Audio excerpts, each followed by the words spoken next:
से एक बेटी को किया गया शर्मसार। जी हाँ, कचरापाड़ा के सरजमी से आ रही है ऐसी खबर जहां पे एक दुकानदार के द्वारा 12 साल की लड़की के साथ छेड़छाड़ की घटना सामने आ रही है।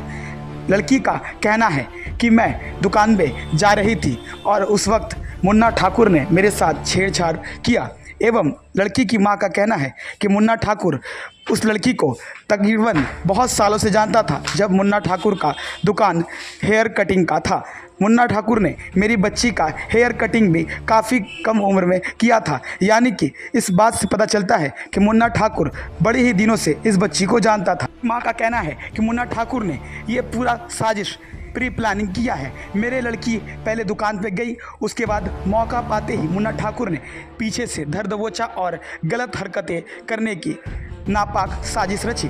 फिलहाल मुन्ना ठाकुर को पुलिस अरेस्ट करके ले गई है। ये मामला कोर्ट तक चल रहा है। देखा जा रहा है मुन्ना ठाकुर के खिलाफ और कौन कौन सी बातें निकल के सामने आ रही हैं। आइए देखते हैं वो रिपोर्ट और जानते हैं पूरी घटना हिंद न्यूज़ 1 के माध्यम से।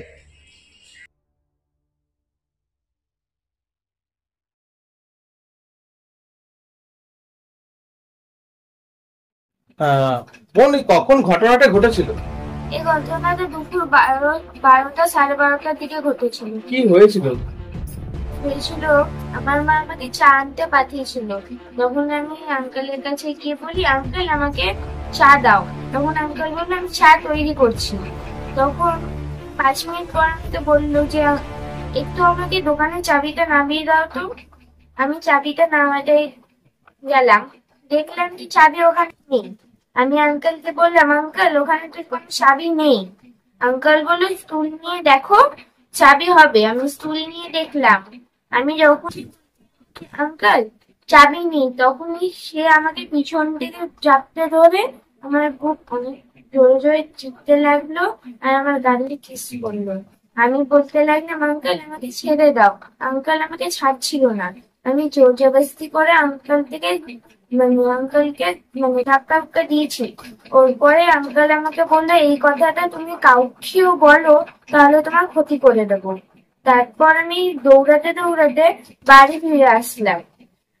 মা আমাকে কাটতে দেখে বললো কি হয়েছে, তখন আমি এইসব কথা বললাম।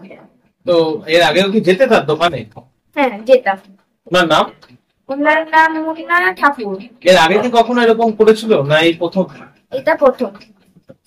আজকে কি কোর্টে গেছিলে? হ্যাঁ। তো তাকে পুলিশ অ্যারেস্ট করেছে তাই তো? ঘটনাটা ঘটেছিল আগামীকাল দুপুর 12:30টা নাগাদ। আমি আমার পাড়ার চায়ের দোকান, মুন্না বলে নাম তার, মুন্না ঠাকুর, তার দোকানে আমার মেয়েকে পাঠাই চা আনতে জন্য।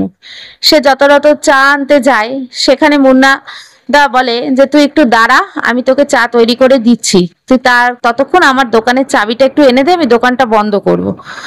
তো আমার মেয়ে না বুঝে বলে ঠিক আছে আঙ্কেল আমি চাবিটা এনে দিচ্ছি। তখন দোকানের ভেতর অন্য কেউ ছিল না এবং আশেপাশের দোকানগুলোও বন্ধ ছিল। তো ওই দোকানের ভেতরেও চাবি খুঁজতে লাগে, কিন্তু সে চাবি পায় না। তখন সে টুল এগিয়ে বলে টুলের ওপরে উঠে দাঁড়িয়ে চাবিটা দেখ। সে আমার মেয়ে টুলের ওপরে উঠে দাঁড়িয়েও দেখতে চায় যে চাবি নেই। তখন সে বলে আঙ্কেল চাবি তো নেই। এই কথা বলে সে নামতে যখন যাচ্ছিল তখনই তাকে পেছন থেকে জাপটে ধরে এবং তার সামনে নানা রকম প্রতিক্রিয়া করতে থাকে, তার গালে চুম্বন করে এবং তাকে আষ্টে পিষ্টে ধরে অসভ্যতামি শুরু করে। এবার যখন সে করতে থাকে তখন আমার মেয়ে বলে আঙ্কেল তুমি ছাড়ো।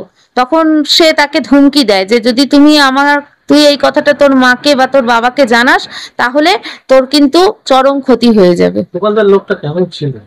আমরা তো দেখুন ছোটবেলা থেকে দেখেছি ভালো। আমার হাজবেন্ড, আমার স্বামী এবং আমার দেওর ওখানে বসে চা খেত, পেপার পড়তো, ভালো বলেই আমরা জানতাম। উনি যে এই নোংরামো কাজটা আমার মেয়ের সাথে করবে আমরা কোনোদিন ভাবতেই পারিনি। কারণ আমার মেয়েকে সে ছোটবেলা থেকে দেখেছে, ছোটবেলায় জন্মাতে দেখেছে, ছোটবেলার প্রথম চুলটা পর্যন্ত তার হাত ধরে কেটেছে যেহেতু তার সেলুন ছিল।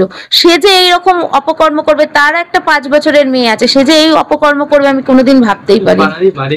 হ্যাঁ, তার বাড়ি এখানেই আমাদের পাড়াতেই। কখন ঢুকেছিল গাড়িটা? কালকে দুপুর 12:30 থানায় জানিয়েছিলেন? থানায় সঙ্গে সঙ্গে জানাতে প্রশাসন আমাকে সাহায্য করেছিল। পুলিশ প্রশাসন এসে সঙ্গে সঙ্গে ওদের তুলে নিয়ে যায় এবং কাস্টাডিতে রাখে এবং আজকে কোর্টে চালান করা হয় এবং কোর্টে আমার মেয়েকেও নিয়ে যাওয়া হয় এবং মেয়েকে নিয়ে গিয়ে ম্যাডাম খুব ভালোভাবে মেয়ের সাথে কথা বলে এবং তার জবানবন্দি নেয়। কি চাচ্ছেন? আমি চাইছি এটার যেন চরম থেকে চরমতর শাস্তি তার যেন হয়, যেন অন্য কোনো বাচ্চার সাথে এই ঘটনাটা ঘটার সময় যেন সেই মানুষটার হাত কাঁপে। কারণ আমার মেয়ের বয়স খুব বেশি না, মাত্র 12 বছরের একটা নাবালিকা মেয়ে। ও এখন ভয় পাচ্ছে বাইরে বেরোতে, পড়তে যেতে, স্কুল যেতেও ভয় পাচ্ছে যে আজকে এই ঘটনাটা হয়েছে, কালকে আমার সাথে আরো কিছু হতে পারে। তাই আমি প্রশাসনের কাছে, সবার কাছে আমি অনুরোধ করছি, আমার তার সুবিচার আমার চাই। এই জায়গাটা কোথায়? ঘটনাটি কোথায় ঘটেছে? ঘটনাটি কাছড়াপাড়ায়।